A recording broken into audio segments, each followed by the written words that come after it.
evening, good evening, good evening. Who works the 9 to 5, bringing the bacon and the money home and has chest like Dolly Parton? It's us three, the American Scouts of TV, Thursday Night Podcast, or ASTV if you are a cool kid. We are joined as always by Brian and Trevor. Lots to talk about tonight, and mainly we're going to laugh at Manchester United because that's fun. But we are going to start by saying, Brian, how are you feeling this week? Doing great. Doing fair. I could smell, I could taste, all these things that people take for granted. Fantastic. Trevor, how are you doing? Delightful. Yeah, I can smell and taste too, but I didn't have reconstructive surgery, so that's not as impressive for me. And I can smell both of you, so and I'm in the different states, so we're doing good tonight. I knew that HR violation was going to come back to me eventually. Yes, seriously, Irish Spring, lads, that's what you need, Irish Spring. So we are going to talk tonight about the game against Bologna. We're doing well this season, as Brian's little headline will say. We've got 8 out of 9 wins. It's not a bad transition season. That was apparently transition season for Arne Slot. We'll talk about Gravenberg because he has won, I believe, the Liverpool or the Standard Chartered Player of the Month, and well deserved probably. We'll laugh at Manchester United because that is just a comedy that keeps on giving right now, and we've never actually been there as a club. Maybe perilously close to under Hodgson, but we've always managed to pull ourselves out of the fire. But we will talk about how badly Manchester United are not doing that, and then we'll talk about the game for the weekend. But let's start, as always, first and foremost, make sure you're liking and subscribing if you want more fantastic content. And, if you want to tap your keyboard lightly, feel free to do that as well. Keyboards are fairly expensive still, and we don't want you to damage them. And make sure you're following us on the YouTube, Facebook, X, formerly known as Twitter, Instagram, and the Patreon. All these good things is how you'll find out more of the content we have. And if you join the Discord, where the insanity comes from in the first place. Now, Brian, a nice, handy 3 points to pick up in the new revamped super mega hyper phonogrammatic stereophonic European UEFA League. And we are probably comfortably seeing now at this point Arne Slot's plan. Not fully, and he does pull some side swipes now and again when we need them. Here's my overall impression, as good as the second half was. It does look at times like we're still struggling to dominate teams. We're dominating possession, but we're not putting the fear of God into them the way a Klopp team would. My question to you is in relation to the game and relation to the Forest game, the Wolves game, the game against ASTV, even though the score was comfortable. Is this just a hangover for me as a Liverpool fan, so used to Klopp for 9 years that I'm expecting that domination? Or is there still a few little kinks that need to be worked out in the Arne Slot plan? Okay, so this is the topic that we talked about in the post-match also yesterday, Tamucha and I. So I think there's still some kinks to get worked out in this whole system. If you play a certain way for 8 years, and all of a sudden it's like, okay, you need to stop playing this way, and you go to it and you say, okay, now we're going to play this way. You have to expect right there players to go out there to try to figure out how to do this system right there. A passing possession-based system versus a fast counter-attacking Geigenpressing type system that we ran for so long. So I think we're going to have these little moments where we're not going to be up to standards, and we maybe squeak by like some of these wins. But I do think that right there that what you're seeing now is you're seeing like a mini version of way Klopp did things, but with like kind of like a little bit of icing of pass the ball, try to find out where the right spot is, and then move right there. So again, I think that that this is going to be, you're going to see waves. I think at least until probably about February, March timeframe when we actually move some players into the system that are probably going to be more suited for this system. Namely, I think that we're probably going to wind up seeing a transition with the double pivot probably happening in January. Trevor, the scoreline was a good scoreline for Liverpool. It's almost an Arnie slot special now at this point, 2-0. We didn't necessarily go for it, but in the first half, I believe I think they had 2 shots on the post. Was it 2 dangerous shots? 2 shots on the post, which Bologna. Really we're not leaving the space behind us like we did under Klopp, but there have been incidents at times where we haven't looked altogether cohesive. Is this maybe a function, do you think, of the players getting used to the new defensive system, or is there, much like a speedy attacker against our offside line under Klopp could undo us, is there a flaw in the Arne Slot defensive plan that we haven't quite seen yet, but other teams are trying to exploit? Yeah, I think the way Slot system runs is it's kind of a ramp up where the first 20 minutes, the other team's going to see a lot more of the ball than they are going to see the rest of the game. And that's probably when they're going to get a lot of their opportunities, just where you kind of just work yourself into the game. And that, just to answer Alan real quick, that is the Ian Rush version of the Carlsberg can series that they did. But yeah, it is something where it's a different type of early game frustration. Whereas with Klopp, you were always kind of not looking to get caught with that early counter and get caught out and give up that early goal. Whereas Slot, it's kind of just comes from I call it the people walking into the stadium goal, where it's just nobody's really into it. It's like, oh man, are you really going to score me in the first 5 minutes? It's just, oh God, why you got to be a jerk about it? That just everybody's trying. You're just running around. You're getting into the game. Why are you trying to score right now?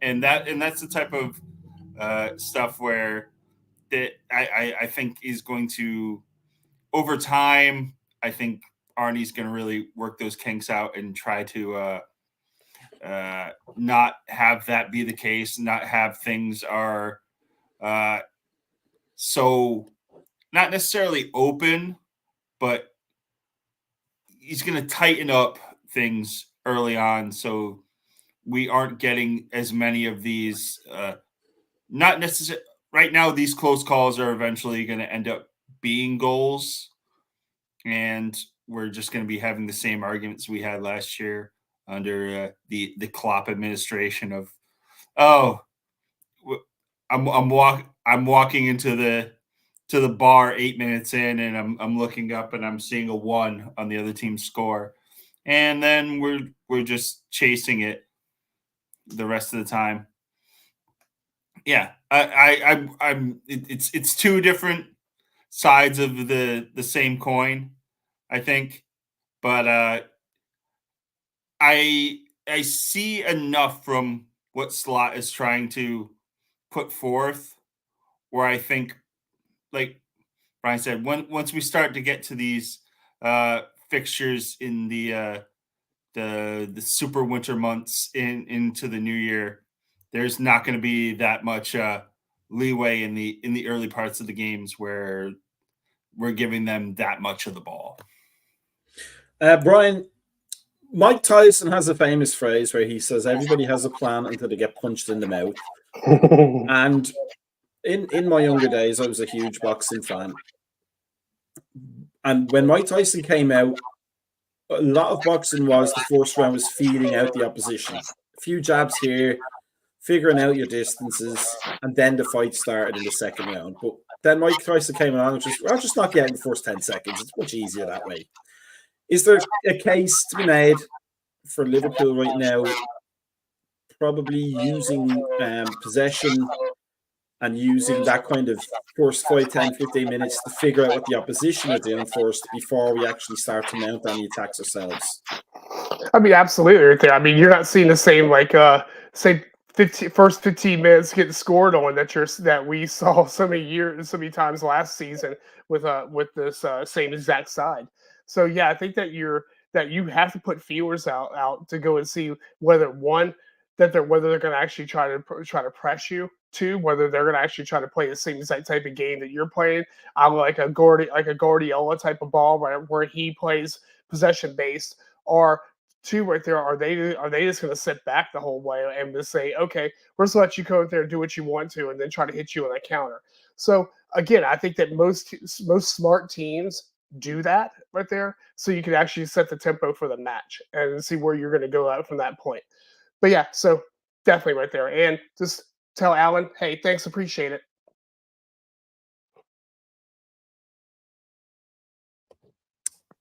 Trevor, McAllister scored the first goal. If I remember, I'm so zonked from work I can't remember, but I think it was him, wasn't it? He's doing fantastic. Like I like him in that advanced role. Just realized how you were asking me thinking I was answering you and I wasn't unmuted. Our telepathy hasn't worked tonight so far, lads. So we have to get Uri Geller in to fix that technical. Yeah, I need to get into the cerebro or whatever. Using the power of your mind. But he's playing the double pivot, but he's getting forward. It's allowing him to get forward. The fact that there's somebody there behind him to look after him. Whereas when he was the pure number 6 under Klopp, we were kind of restricting him almost. But Salah scored the most Salah goal he's scored in probably a long time for me. Found that bit of space, curled it right beyond the keeper's hand into the goal. We've been focusing on Darwin Núñez, and we've been talking about the striker whisperer from his point of view because he's been, so profligate in front of goal over the past few years, year and a half, whatever. But Salah is looking, correct me if I'm wrong, Trevor, he's looking more and more like the Salah we know and love. Have we missed the focus here? And is maybe Arne Slot working on the main goal scorer first before he starts working on the other players, namely Núñez, because he is he's looking sharp. He is not looking like a player that's coming to the end of his Liverpool contract, and almost more like the player we kind of hope Chiesa is. Maybe not prime Mo Salah, but very, very good Mo Salah. Costco Mo Salah, let's say. What do you think? No, I think despite all of the contract woes that I think is just beating a dead horse at this point. We've talked about it endlessly on this show and throughout all of the platforms that American Scouser has to offer about Mo, Verge, and Trent's contracts. But I do kind of agree that I think it's not necessarily been like a whisper thing, but just something where Mo now has that freedom to kind of not be stuck in that corner anymore. Whereas, yes, that's where he's starting, but it's not always where he's ending. And he is getting a lot of freedom to go and make something happen. And it is unlocking a bit of the old Mo Salah from the times where it was just cut in, curl, goal. Now in the league, I don't think he is really taking advantage of those opportunities. I think he's been incredibly wasteful in the league, which is something that I think with time, and we'll talk about it when we're talking about the opponent at the weekend. I think he's going to get that run of games where he just absolutely explodes and gets like 8 goals in 3 or 4 games, but it's just not there yet. But he has the supporting crew right now that's really picking him up. But in the Champions League, he just I think this is a competition right now where he has just been given all of the rope that he has to just do whatever he wants. And he's taking advantage of it. And if beating up on the Italian teams is what Mo needs to kick his own ass in the league to just go forth with that, I'm here for it. Brian, how much do you think the freedom that Mo gets now, or seems to be getting, not the freedom, but the space almost, has to do with the fact that Diaz has started the season so very well, and now it's another threat. Now they can't just worry about Mo Salah doing his thing. There's somebody on the other side doing his thing. And then Jota is coming back into form, so that's another threat. And then the McAllister's there doing his bit, and that's another threat. And then Trent Alexander-Arnold is almost hitting his stride again. Like he feels like he has the confidence of the manager. Robertson, he definitely lost the art of pace, definitely coming to the end of his time as a top-level player, but it's starting to show the things that we loved him for, maybe not at the same intensity, but the threats are coming back that we may have missed in the last year or two under Klopp. How much do you think that's affording Salah the little seconds, half seconds of space he needs to cause teams damage? I mean, I definitely think it's helping with him right there. But I think that one thing you're seeing is that Salah has actually has reinvented himself now to be a little bit more of a creative attacker. Also, instead of just that straightforward run at you attacker and go at a pace. I mean, there's a couple of times there where Mo has kind of been off a little bit on his pace, but his movement is still there. So yeah, I think that even his connection is totally different with Trent now, where you don't see Trent making these runs that you actually saw him before making. And so I think it's a gifting to Salah that whole, like, I'd say probably a good 60% of the pitch now, where you don't see that Trent's actually going up to about 40% usually right there, but the overlap isn't there as much, that except for that one match where you saw that Trent went to the midfield and played that spot for a little while, much as Tamuchin hated it. But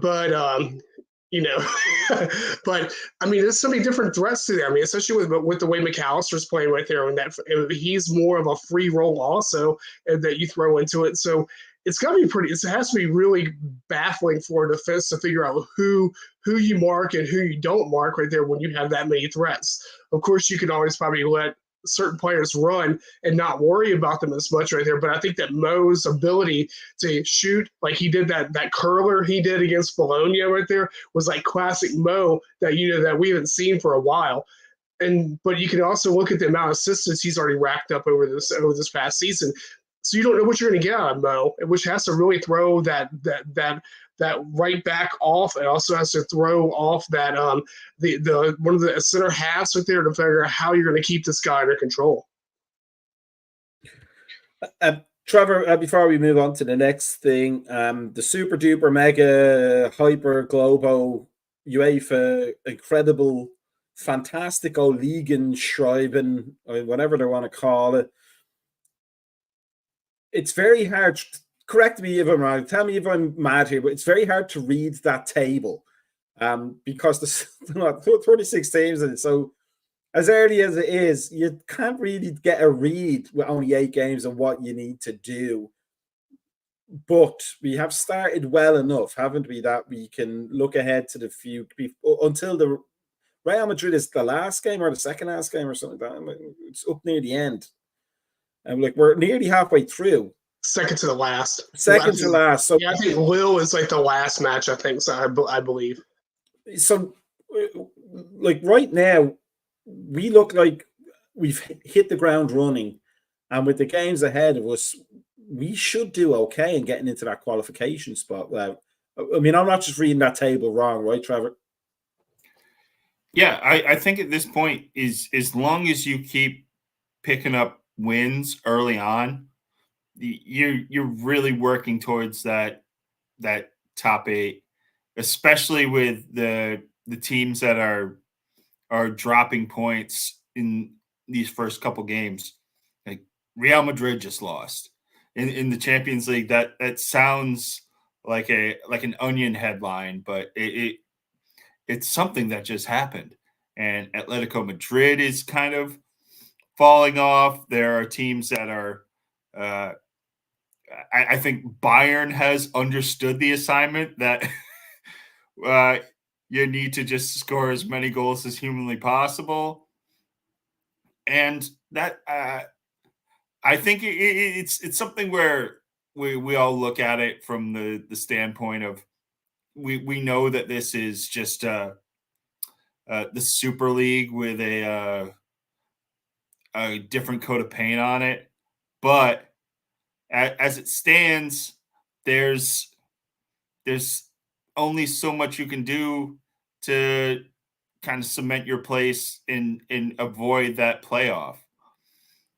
And right now, 2 wins out of 2 against 2 teams that last year were. I'd say Milan away is the better win of the 2, even though Bologna last year was a team that really pissed people off defensively with just their things, but losing Calafiori is a big part of them kind of coming back down to earth in that front.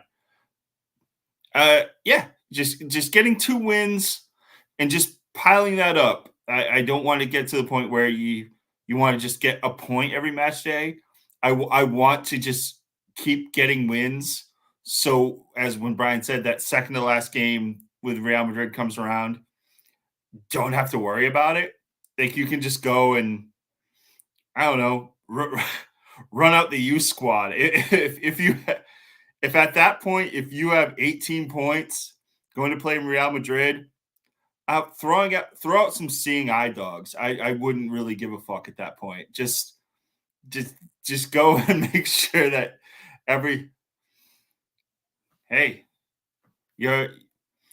your lips to whoever is in charge. Is Seferin still the UEFA guy, or did he get thrown into jail yet? I don't know, but the Champions League is something where I'm trying to just embrace the new constructs of it, and as long as you keep winning, you don't have to worry about goal difference, because it seems that the big teams are getting picked off left and right. So if you keep winning, I don't care if it's ugly 1-0s or whatever it is, or slot specials where you're just really on the edge of your seat for half an hour. That's cool by me. At 6 points on the board, and we'll move on from there. Brian, look, Aston Villa had a good result.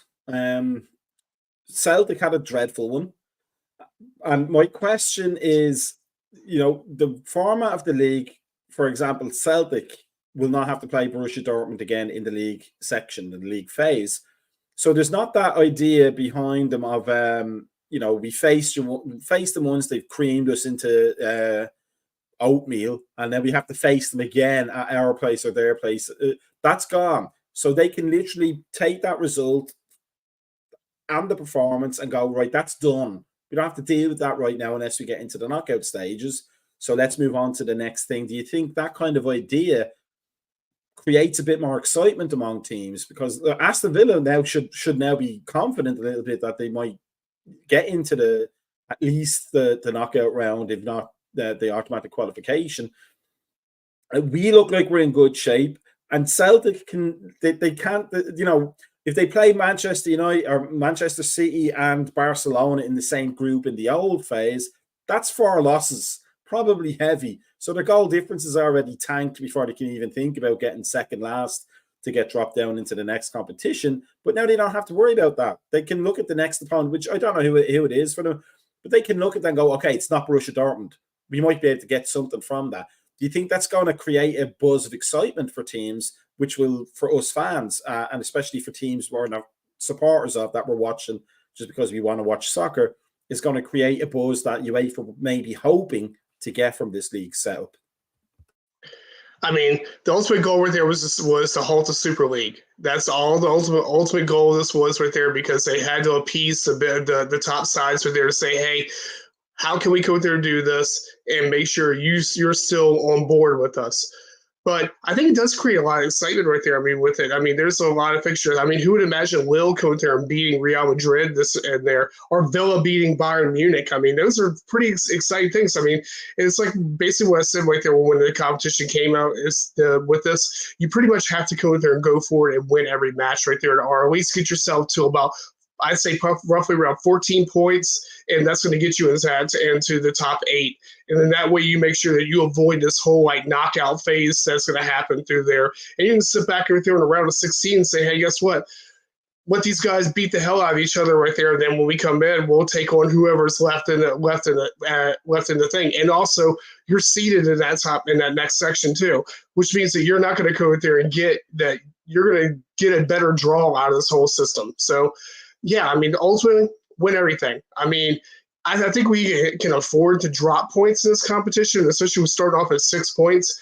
I do think that with Real Madrid definitely is a tough fixture, and of course, Lille's going to be a fairly tough fixture, especially with Jonathan David and the pace that they have. But we have to mop up these sides that that we definitely can beat. I mean, and I think that with Leipzig, and then coming up with a different type of Leverkusen team right after them. I mean, you're gonna have to go there and actually try to at least get a point out of our 4 points out of those next 2 matches. Before we move on to the next topic, number one, I want to say hello to everybody who's joining us, and thanks for contributing the comments. And I also want to say a big thank you to Lee WizKid, who's almost like our Thursday night mascot, welcoming everybody in the comments. That's a fantastic thing. Thank you so much for that, Lee, and your awesome last name. And then also, I don't believe there's a fantasy show. If you're somebody who sticks around for the fantasy show, I don't believe there's one tonight. So you can all pretend you're winners or be actual losers like I would be if I did that fantasy league. I'm so bad at it. I actually am. Oh yeah, Trevor actually is. He's actually absolutely the bottom of the league there probably. But here's what we want to talk about, and it's in my headline now. We talked about this player last year, what we expected from him and what we were getting from him. I believe we talked about when he first started that he was a versatile player, and one of the roles he played was the 6. He's apparently won the Supporters Award for the month of September for the job he's doing fantastically in the 6. And it's this chap here with an award from Standard Charter or a doorstop. I don't know what that is. It could be either or a gigantic spring. But Gravenberch is, to coin a phrase, different gravy this year, if you're into your Anglophone type phrases. But he is superb. I love Endo. I think he's a fine, serviceable player in a pressing system because he's like the bread for the sauce at the end of the meal. He mops everything up pleasantly. But this is not that game. We're not playing that game anymore. We need somebody who can also create almost Xabi Alonso-like in that role. And Gravenberch is doing that, not to that level, obviously. Let's not over-egg the pudding. But he is doing a fantastic job in there. I think it's a well-deserved award. Trevor, did you expect Gravenberch to be the standout player at this point of the season before the season started? Absolutely not. At this point, I've equated Ryan Gravenberch's performance is to when like a parent gets like super strength when they see their kid like pinned under a car or something like that. That's what he's been this year. It's like, oh no, we didn't get a 6. Zubamendi spurned us. And by the way, Zubamendi, shut the fuck up in the media. It's like I've literally seen 4 articles this week. It's like, oh, why I spurned Liverpool. No one gives a shit anymore. And his name from now on will be Hubamendi. That's what his name will be. Or I'm just gonna like call you Zoomies, like that weird store in the mall. Yeah, I just don't care anymore. We're past it. we were sad when it happened, but now we're happy that you're sitting in 16th place. Real Sociedad, get fucked. But Gravenberch, he's a guy that was given an opportunity, and he's ran with it. And I think last year he kind of fell into the same pitfalls that Cody Gakpo did. And we talked about it on the show a lot with Gakpo, where he looked like disinterested or lost. But that was also because he was getting asked to play like 4 different positions, and most of them, it was either in a reserve role or it was in a place where he was asked to kind of just be the square peg in a round hole. Now, Gravenberch is given not only being put in a role where he's comfortable, but he's given the freedom to just do a role where in like Klopp's system, it would just be you sit back, you clean up. Now, with the way the double pivot's rolling, he has that freedom to be a bit creative. He has that freedom to kind of go on these runs and kind of make something. But also he's taking ownership of what he's being asked to do, and he's getting back and he's doing what is asked. And it's almost like a little quid pro quo with the manager of like, if you do this, if you do this, you get to go do that. And he's taken full advantage of it. All the plots to him. I'm sure John is just absolutely over the moon that we got that graphic in. Good for him. The conductor of the gravity train. Chew, fucking chew. And it's one of those things where you're rooting for a guy and you have a certain level of expectations, and when they're exceeded, you can be nothing but happy. And what Ryan Gravenberch has done this season, I think he deserves all his flowers, and he deserves his trophies that look like a orgy between a division sign and a less than sign. I'm sure that's going to look absolutely beautiful on your mantle. You deserve better than that. Brian, first of all, I want to say Zuzi with the Ray Houghton reference. I don't think I would ever have compared any player to Ray Houghton, but he is a genius for the Irish team. You know, he's one of the best players in the 80s, a surprisingly talented player for somebody of his physical shape. Fantastic player for Ireland, scored that great goal against Italy at Giant Stadium, and is also one of the only known Oompa Loompas to have escaped the clutches of Willy Wonka. You know, so he's got it all going for him. But here's what I want to ask, Brian. One of the tests, I think, of a player who's important to your team is you dread opening up the paper or clicking on a website and seeing he's injured. I think, for me, Gravenberch is rapidly coming into that category. You don't want to see him injured because somehow, even at this early stage, you can tell that he is super important to the system of play. Is Gravenberch, for you, rapidly becoming a linchpin of this Arne Slot team? So right now, absolutely, right there. If I want to go down to 2 players right there who I would think if I saw injured would be like a total like meltdown, it would be Gravenberch and McAllister. Because I don't think that we can exist right there as a side the way we're playing without both of them, but with both of them in the midfield. I think every other player that we pretty much have right there, that I think that we do have somebody who can fill in those roles, but we don't have anybody to fill in the roles right there for them.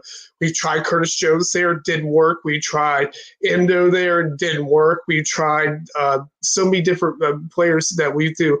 You put Tyler Morton there. I mean, he's not ready for that type of role. So, I mean, again, yeah, I mean, both of them right there are definitely corner pins right there for this side to succeed. I mean, the relationship that they have right there for Gravenberch to be able to drop back, defend, and mop up while McAllister makes runs, and then vice versa right there. I mean, it's incredible right there. I mean, I think that they have been given that ability. And I don't miss Zubamendi now right there because I thought that maybe this would never have happened with her if we would have brought Zubamendi in the side. I think you'd have a Zubamendi and McAllister relationship. And I think that Gravenberch may have been a player that could have been like a other than player. I mean, that we may not even utilize right there. It could have been somebody who got loaned out again right there, and therefore to moved on to his third club. I mean, there's who knows what would have happened. But ultimately, right there, I think that we've gained a lot out of Gravenberch, and this is a player that everybody thought that they saw when he was at Ajax many years ago. This is what he was going to become. He wasn't utilized correctly at Bayern because they didn't run the type of system that they needed for him to do with this double pivot or this type of a system where he was more of a hybrid type of player as a defender, as a central defensive midfielder slash central midfielder. And I think that we've given him that ability to come there and run on the pitch. So yeah, definitely would think that I would be very sad right there. And I know probably not as sad as John, but I'd be pretty sad if something happened to Gravenberch. Trevor, all the best teams have either, well, it doesn't matter whether they play with two in midfield or a sitting midfielder. There's always one player who can destroy and one player who can carry the ball. So the 6 and the 8 in old money. But whether it's Mascherano and Alonso or Souness and McDermott or, McAlely and Lampard, it doesn't really matter what the makeup of the team is. You need somebody who can dominate the midfield by winning the ball and then somebody who can carry it forward. Now, I wouldn't say McAllister is great at dominating the tackling part of the defensive job, but he's not bad at it. He's just not the best. But he is quite good going forward. On the other hand, I wouldn't say Gravenberch is fantastic going forward, but he is quite good at it. But he can win the ball back. And with Curtis Jones, we kind of have almost the same thing as Gravenberch, but maybe due to injury, a level below Gravenberch right now. Do you think the secret to midfield working for Arne Slot is that it's not one or the other? It's 80-20 in favor of one, which makes our midfield a lot more versatile than we maybe would have thought when Jurgen Klopp was the manager. Yeah, my thoughts about any sort of double pivot is as long as the ethos of destroy and distribute is held up, that's fine. Whoever takes up those mantles between the two in any given game, it's kind of come from how the game's flowing. If one guy has more touch on his passes on a given day, that's great. If one guy is getting back and getting his tackles in better, that's cool too. You find your individual rhythms and you kind of adjust accordingly. I agree that McAllister, I think, should always be looking to move forward because he's a guy that I think can find that pass. He can unlock defenses so much better than Gravenberch can, and that's not to knock Gravenberch's ability to do as such. You're just looking at just levels to it. You're looking at an A passer to a B- passer in my eyes, and it's something where you're both avoiding summer school, but there's one that is getting the proverbial scholarships, and the other one that is having to get grants and everything. But I think in the end, if Gravenberch can just be this guy that is Endo with a bit more flair, then I think McAllister is just going to be able to work off that even more than he already has, because it is something where Gravenberch gets the ball and he kind of wants to just mess with it a little bit. Whereas if he gets that rhythm, and as a duo, they are less than two handfuls worth of games together.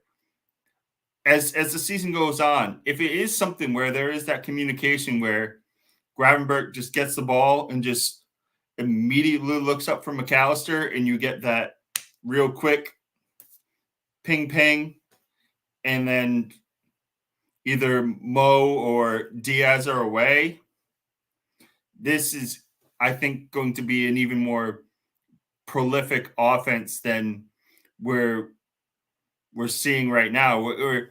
It's not something where we're getting a million shots or we're getting just all of this pressure. But I think if you get that where there's that just immediate release valve, I really shudder to think what these defenses are going to have to deal with in the second half of the season. So let's move on to the next topic, because we could talk about gravy all night. Well, I will literally talk about gravy all night. That's why I'm the size I am. But Gravenberch, for sure, he's a fantastic season so far, and long may it continue. But before we get to the game at the weekend, we want to have a customary, occasionally regular laugh at these guys. And if you've just had your dinner, I'm so sorry for putting that picture of Harry Maguire up and his big anvil-shaped head. But a 3-0 loss, Brian, to Spurs, and then just barely got away with a 3-3 against Porto today. I was talking to a Manchester United fan the other day, and not like a proper Manchester United fan, you know, like a real solid, I've only supported them for the last year or so, Man United fan, you know, like the prawn sandwich brigade, as they say. I thought that was City fans. No. See, City fans have a lot of Manchester actual City fans, which are probably the only ones that show up to the games, and then a lot of celebrity fans who don't. But Manchester United fans were always not from Manchester. That was the big joke when I was growing up. But nevertheless, had a chat with him and complaining about Ten Hag. And it dawned on me that guy has had 2.5 years. And I watched the Spurs game as a replay. I haven't seen much of the Champions League game except for the last 15 minutes. Not the Champions League. I'm talking about Spurs here. The Manchester Spurs game, saw most of them. I haven't seen any of the Porto game yet, but 2.5 years. They don't look like they know what they're doing. There's no plan. You couldn't even point out what the position numbers are. Who's the 11? Who's the 6? Who's the 2? Who's the 4? Other than the centre backs and the goalkeeper. Whereas our guy, who's from the same culture, did the same coaching badges, played in the same leagues, has us looking not just like a good team, but like a good non-Klopp team. We can look at this team and go, that's not Jurgen Klopp's team. That's not his system. That's the Arne Slot system. We know exactly what's supposed to happen with it. And occasionally we'll get thrown a nice little surprise. Oh, so we're going to do that now. That is fantastic. Let's see more of that. I've looked at the social media for Twitter. I've looked at the reaction videos on YouTube because they're fun after their games.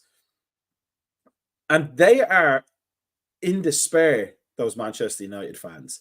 So what is it about Ten Hag, who was so promising at Ajax, had such a great reputation, that he's been overshadowed by a fellow Baldy who's just come in, happy as Larry, like none of this taciturn grumpiness that Ten Hag has come in, followed one of the best managers we've had in the modern era, and then just made the whole thing his own.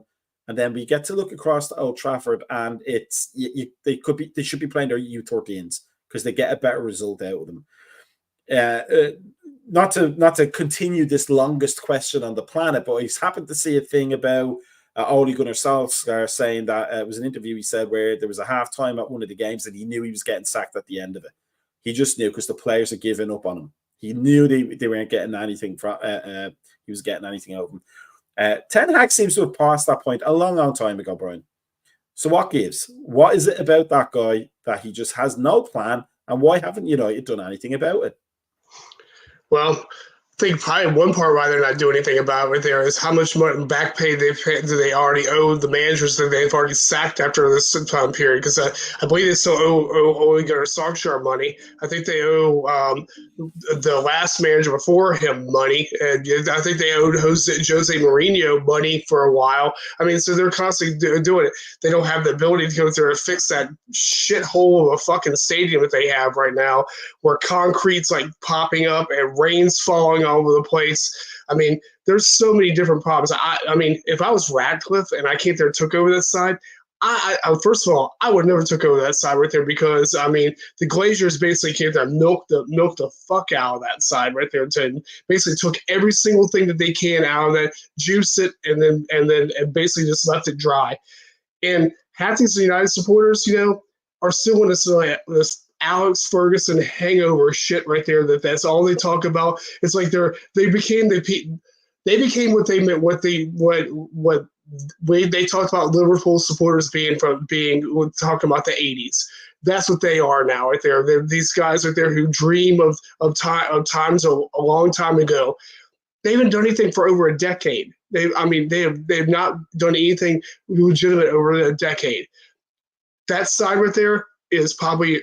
I feel sorry for Menu in that side because he's surrounded by a pile of shit at the moment. I mean, I thought Rashford right there. I mean, I'm not going to keep on pounding on their players because got my own players to pound every once in a while, But Rashford right there was this player right there that everybody thought was going to be the next world beater. He's a shadow of himself. I mean, there's so many different problems with him.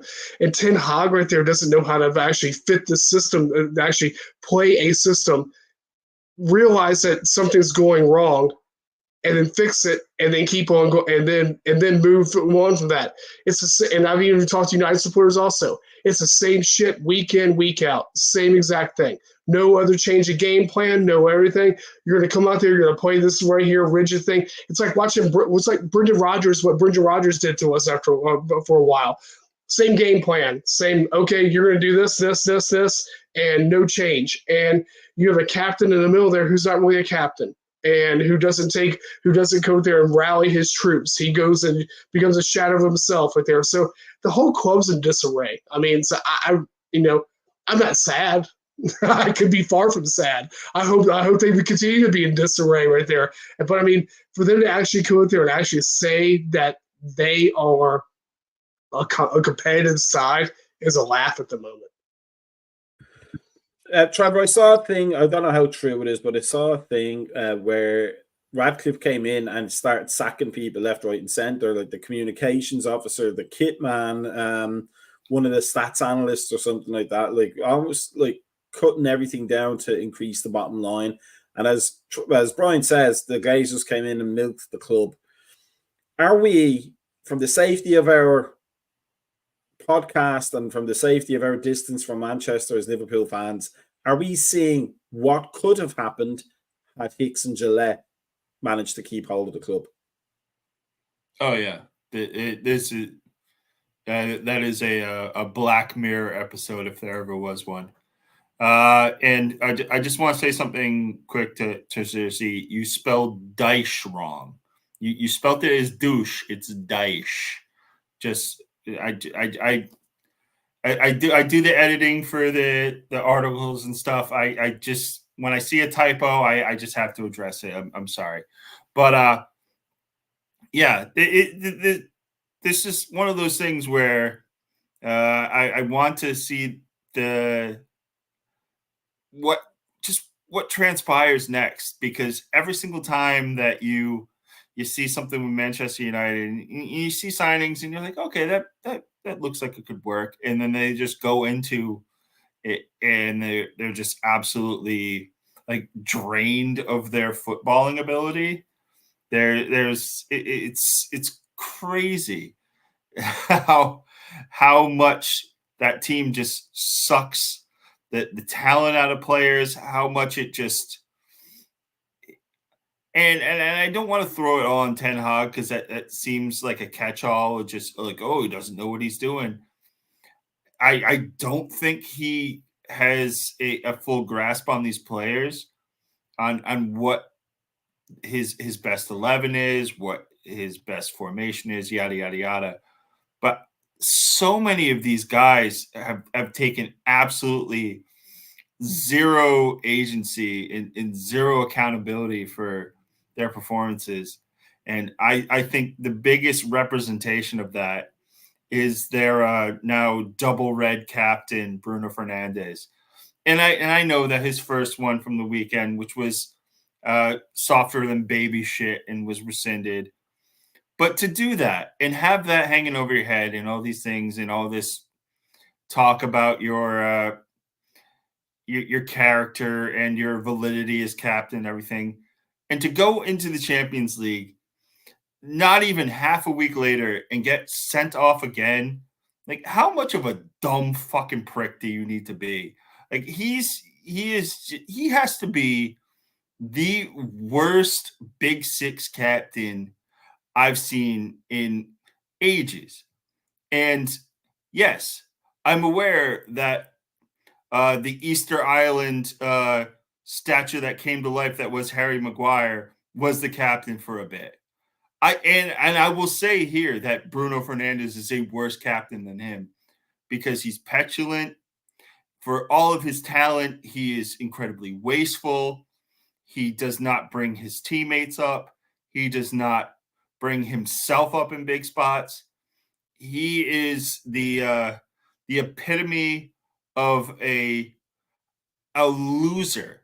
Just to put a big bow on it, he's a guy that will sit there and point to his stats forever, but when it comes down to it, he's a guy that if you need to trust him in a big spot, he is always going to let you down. I just want to point out the irony of the editor of our very, very good American Scouser articles giving United the credit of being in the Champions League when they're in the Europa League. Come on, say 2 past years. Come on. No, here's the question I want to ask, O'Brien. Before we move on to the game for the weekend, there's no discipline in that team. We could see that from the captain, as Trevor quite rightly points out. There's no tactical cohesion. There's no solution to it. They've had Ten Hag, they've had Solskjaer, they've had Ryan Giggs for a bit, they've had Jose Mourinho, they've had David Moyes. They've done everything they've tried to do to get back to the glory days. We know as and Ralph Rangnick, I keep forgetting he was there as well for a bit. We know as Liverpool fans that Liverpool's fortunes changed when they stopped trying to do what they had done for so long that worked, which is ex-Liverpool players go through the boot room, etc., and employ a Frenchman who was like emotionally tied to the club because he stood on the cop, but that was about it. He had fresh ideas. He didn't have the burden of trying to revive Liverpool from a Liverpool perspective. What he did was brought his French perspective, and we reaped the rewards. And then rather than try and go back to the plan, we went for a Spanish manager who brought his methods in and made them work. Then for some reason we employed a zoo animal for 4 months, and then we went back on track to the original plan, but we kind of probably needed to bring somebody in like Kenny, and then nearly won the league by going outside of that again, and then did win the league when we went really outside of that by employing a German manager. Are United so stuck in the past, like we could have been, that they can't see that maybe they can't be United anymore? Maybe the Ferguson days were as good as it was going to get for that style of club management. Maybe that way of playing, the fabulous Manchester way, is under Ferguson, is not something that's going to be repeatable in 2024. And perhaps if they were smart, they would completely revolutionize things. And I mean by going in a full circle almost, and go back to maybe the Busby Babes and find a manager who's great with youth, and then bring them through the way Klopp did for the past few years, and develop a team that becomes a great team rather than try to buy a great team. I'm going to go and say a name right there who I think that they're going to rue missing. Actually, a manager who I criticize for. I think they're rue not going after Pochettino. I think that Pochettino right there probably would have been a good fit for them. I think that he would have came there. Works well with the youth. I think that he has fresh ideas, and I think that he would have been somebody who would have made them a lot better than what they are. Unfortunately, what's going to happen? They're going to either it's going to be Ruud van Nistelrooy, who's sitting on the bench, is going to take over, or it's going to be the hapless fucking Gareth Southgate that's going to take over for them right there. So either way, right there, I think that they are going to be in still in a mess until they actually go in there that with somebody who's completely different from them. And honestly, right there, even talking to the United supporter I work with right there, what options do you have out there as far as a manager to go at the moment? It's a pretty dry moment out there. I mean, to look for somebody. I mean, maybe Graham Potter would be somebody that they can do it, but that they can maybe go after somebody like that. But ultimately, right there, I think that one of the two, either Van Nistelrooy or Southgate, are going to come there, and you're still going to see the same exact mess. Because, Southgate came there and basically had probably a generational England side right there work like rubbish and not go there and not win anything. Where they should actually go there, definitely competed for the Euros, if not won the Euros this past summer right there. But again, no ideas, dry, bland. Van Nistelrooy, no ideas, dry, bland. But hey, I'm not complaining. They're going to lure Roy Hodgson's out of retirement. Yeah, you can do that. Hey, Big Sam to the rescue. I think before we move on to next, I think it's fair to say that at this point, Manchester United are probably the rice cakes of the Premier League. And, they could be great, but you'd have to put an awful lot of Nutella on them to make it work. John says, De Zerbi, Amram, Gary O'Neill, Eddie Howe. I don't know whether that's managerial candidates or the new latest boy band that's going to be on America's Got Talent or whatever, The Voice. Big hello to Lawrence Watkins, a West Ham fan. All I can say is I've always had a little fondness for West Ham, but mostly because of the Billy Bonds days. And that's all I ever think about when I hear the name West Ham, and especially with Kwon Warrens. So I think I'll in the future, thanks to Lawrence, tonight, if I'm still awake, I may go look at some old Billy Bonds 1980s West Ham footage because that was one of the days. But for the 10 minutes or so we have left, let's talk about the weekend for us. Crystal Palace, I believe we're playing. I hope we are, because that graphic would be wrong if we aren't. An away game as well, I believe. So I've got it right on all counts, thankfully. Trevor, it's the Forest game. It's still a sticks in the craw to kind of phrase. But it was a game that was not. It's not a game where we were outplayed. It's not a game where we were maybe out tacticked, to kind of phrase from Sam Allardyce. But we weren't outplayed. We haven't been outplayed at all this season, and we look strong. We're top of the league going into the weekend. A good 3 points here I think the international break is coming up after this, isn't it? So it would be a good 3 points to have going into the break. But do Crystal Palace pose any dangers for us? Yeah, I think they're a team that's a bit chaotic, but they are also, I think, solid enough at the back where they could do the same thing that Forest did, where they could basically just set up two just real castles of people and then just have one striker just hanging out up top and then hope for a set piece goal. Yeah, it is the dreaded 7:30 East Coast kickoff on Saturday. Jurgen just he's having like a night terror, and he's just punching. He's just like, oh, so many. And I wanted to just go into this game with confidence, because I think Palace is a team that's very beatable. They're a team that just is not super steadfast in terms of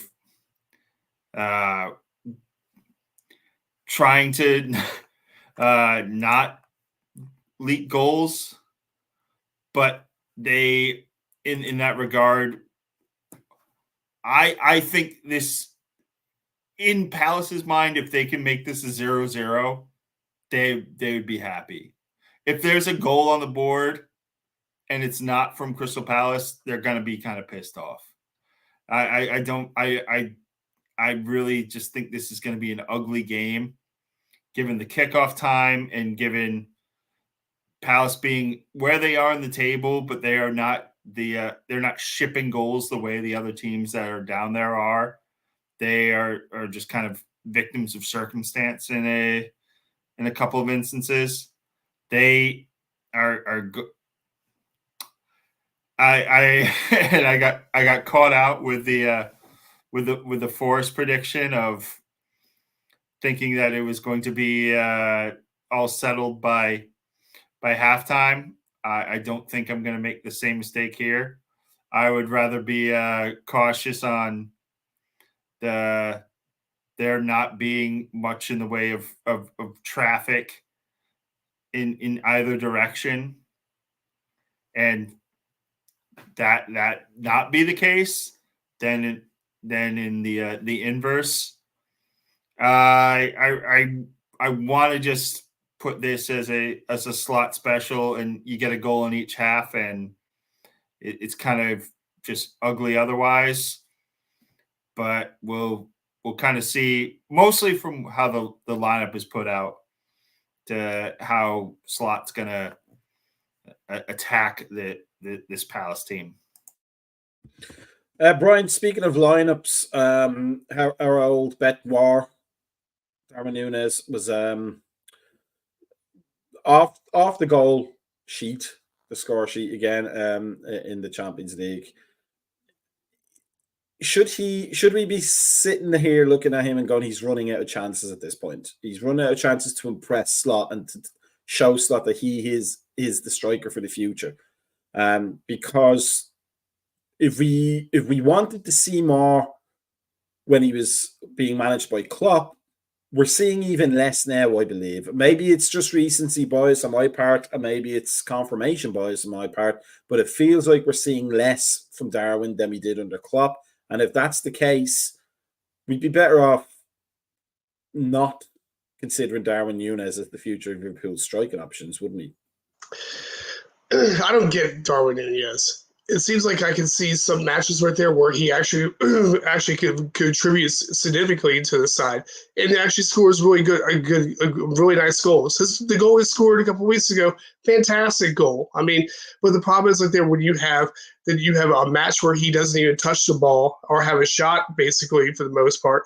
You have another match right there where he was pretty abysmal right there with. I mean, especially with the Bologna match where he was kind of just not even really there. I mean, he occupied a position on the pitch, basically what he did. Do I think he's running out of chances? I mean, I'll give him the benefit of doubt right there for a little bit right there because he was unwell on Saturday. But I do think that if these moments keep on happening, where he's not actually linking up. He's not actually going there and scoring goals like a number 9 should be scoring goals. And I'll go there and go out there.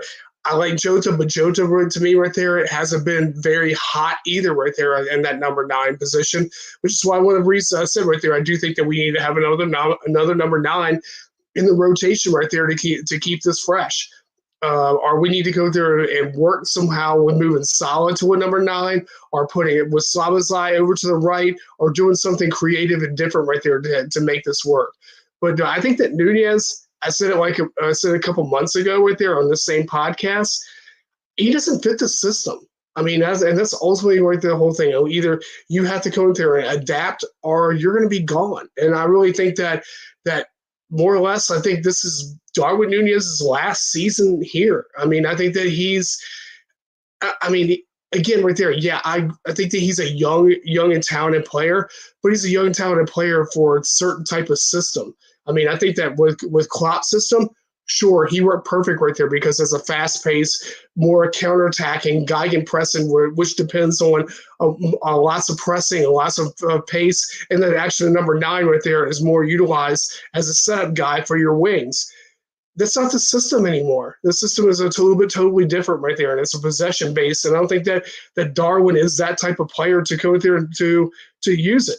I mean, I wish Nunez all the best right there, but I just don't think that all the best is what we're going to get in a Liverpool kit.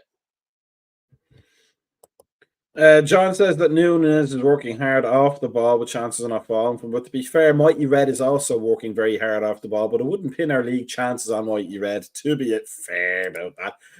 Before we wrap it up for today, because we will have a pre-match probably before the game so we can talk more in depth about all of the structures. But Trevor, what is your score prediction that you may change between now and Saturday, but you can't change it in the pre-match? Because if you give a score prediction in the pre-match, you were now contractually obliged to stick to that and all the punishments that come with it. So what is your score prediction, and who do you think the standout player will be? Yeah, until it becomes less of a thing. John, stop stealing Macka's gimmick. I'm gonna go 2-0. I'm gonna say Mo gets one, and you know what? Well, all this talk about Darwin, he's gonna come off the bench and get one.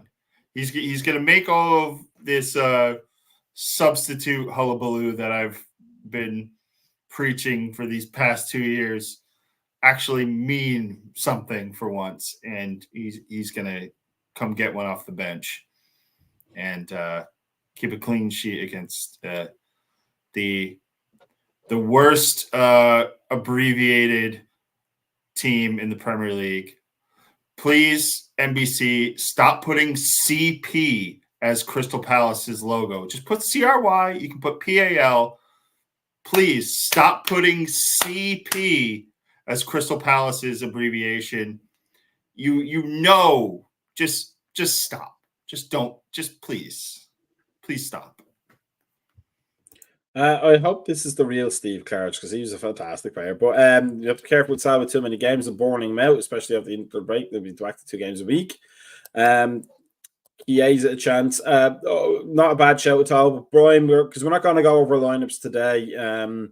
We'll actually see what the lineup is on Saturday, and we can talk about what it actually is. But it does seem sometimes that there's a European team, a cup team, and then a league team. But what is your score prediction, and who's going to be your star player, and is that star player somebody who has started this week? So my prediction is a 3-1 win. My standout player is going to be Konate, because I think that the little hiccup that Konate had this past weekend right there, and how he came there and changed his mentality afterwards, and actually went and watching the Bologna match. Konate was pretty dominant back there in the back. I think that again, we talked about relationships right there, but with McAllister and Gravenberg, this Konate and Verge relationship is fantastic right now. I think they're pretty much on page with each other, aside for the little Konate goof up that he did the past weekend right there, where he let the ball run around and decide, hey, you got this, no, I got this. You got this, no, I got this, and it didn't work, and it went into the goal. But I think that Konate right there is, for me, is going to be a standout player. My prediction is going to be 5-1, just for funzos, and my star player is going to be Szoboszlai, just for funzos again. That's Macka's prediction. 5-1, and Szoboszlai is actually going to be the best player in the field. And in the distance, you hear Kazi booking a flight to come throw a Molotov cocktail at your house. I just want to point out I've been up since 5 this morning and I haven't slept or eaten yet, so that may have influenced my decision. But at some point, one of my crazy predictions has to work out. So why not against Crystal Palace? Why not the Darwin hat trick this week? That's exactly. I was waiting for the Darwin hat trick. So just remains to say, number one, I believe we have the coffee show tomorrow, the morning coffee or tea, the Reckless Friday. So make sure you're following that, and then probably a pre and a post match on Saturday for those of us who can get up early, and Suzy who just won't go to sleep.